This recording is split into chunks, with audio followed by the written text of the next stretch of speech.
Trump's reshuffling of his administration could challenge the Supreme Court's position as a protective barrier. Washington, February 7, Reuters.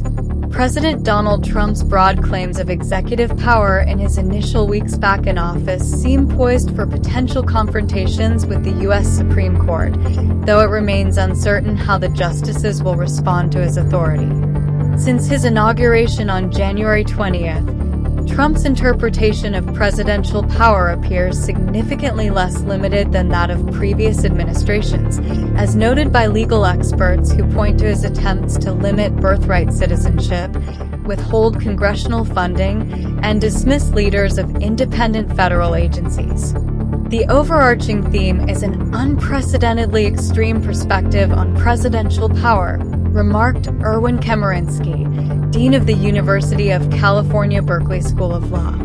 Last year, Trump won 3 significant cases at the Supreme Court, which has a 6-3 conservative majority that includes 3 justices, Neil Gorsuch, Brett Kavanaugh, and Amy Coney Barrett, whom he appointed during his first term.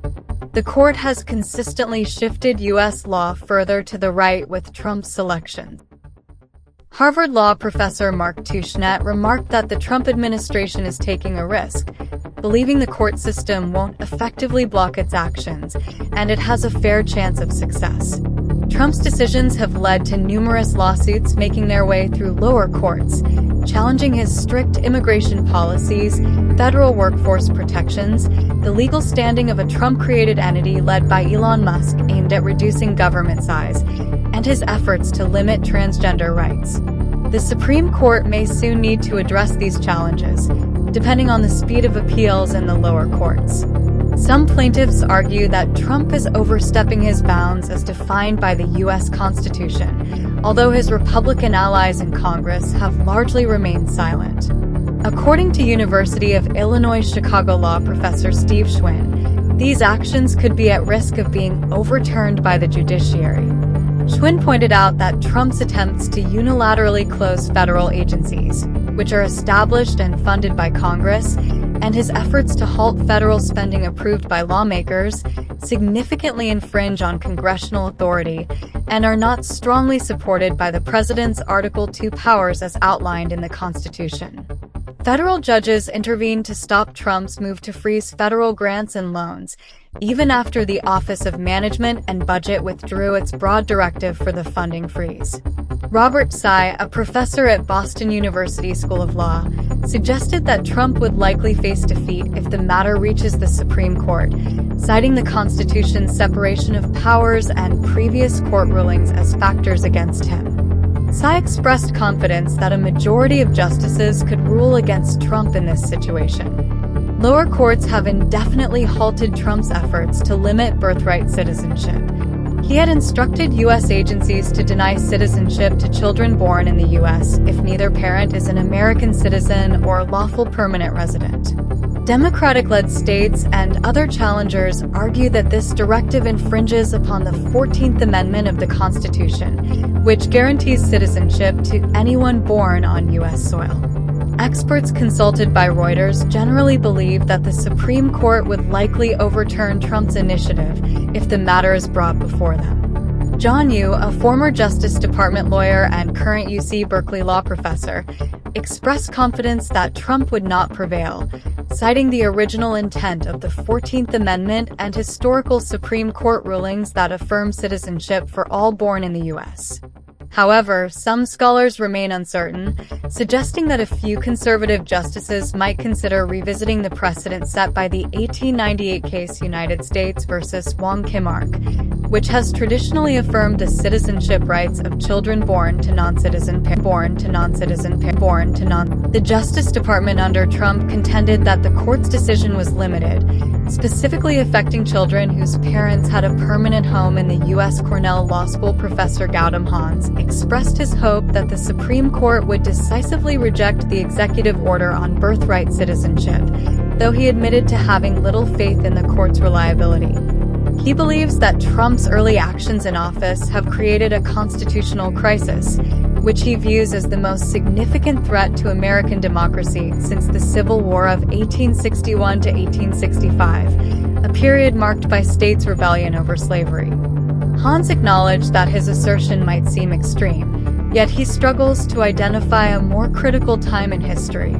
You stated that the initial interpretation of the 14th Amendment, along with later Supreme Court rulings and government practices, mandates that anyone born in the United States automatically becomes a citizen.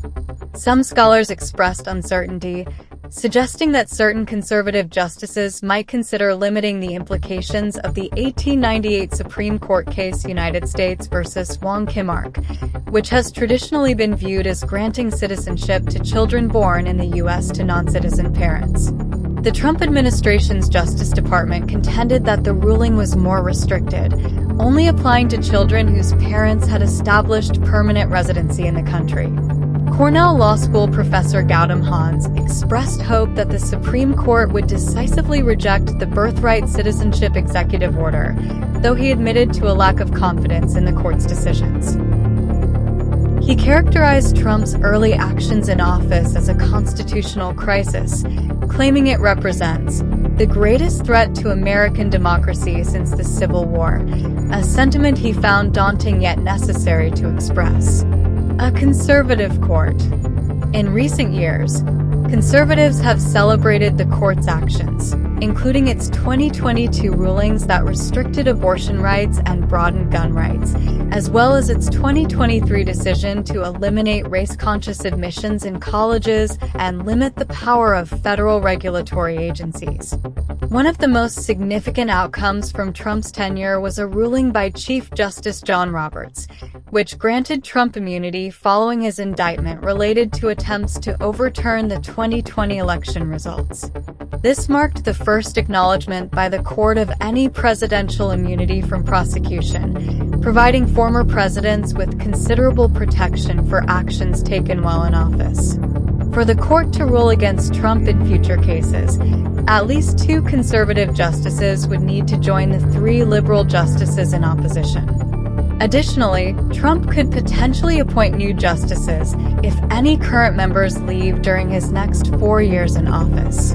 Concerns have been raised by some lower court judges regarding Trump's interpretation of his powers, with U.S. District Judge John Kochenauer expressing that Trump views the rule of law as an obstacle to his objectives. Following Kochenauer's nationwide injunction against Trump on birthright citizenship, the administration has indicated plans to appeal the decision.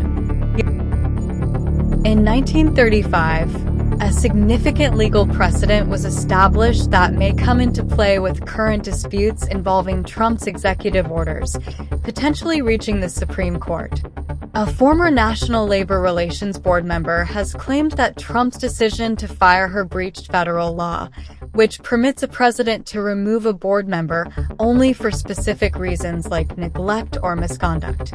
This situation presents an opportunity for the Supreme Court to revisit its 1935 ruling that restricts a president's authority to dismiss certain agency leaders. Some justices have hinted at the possibility of revising or overturning this decision, particularly in light of the case Humphreys Executor versus United States. Legal experts suggest that Trump's chances of success in these matters are bolstered by recent court sentiments regarding this precedent. Additionally, Trump's initiatives to dismantle diversity, equity, and inclusion policies in government are viewed as particularly robust among his executive actions facing legal challenges. Observers note that if previous presidents could implement such policies, the current president has the authority to revoke them. Trump's early actions in office reflect a broad interpretation of executive power, drawing on historical precedents from times of crisis, such as his declaration of a national emergency concerning illegal immigration at the U.S.-Mexico border, despite skepticism about the actual existence of an emergency. This expansion of presidential power aligns with the intentions of the Constitution's framers, raising the question of whether the nation is genuinely in a state of emergency.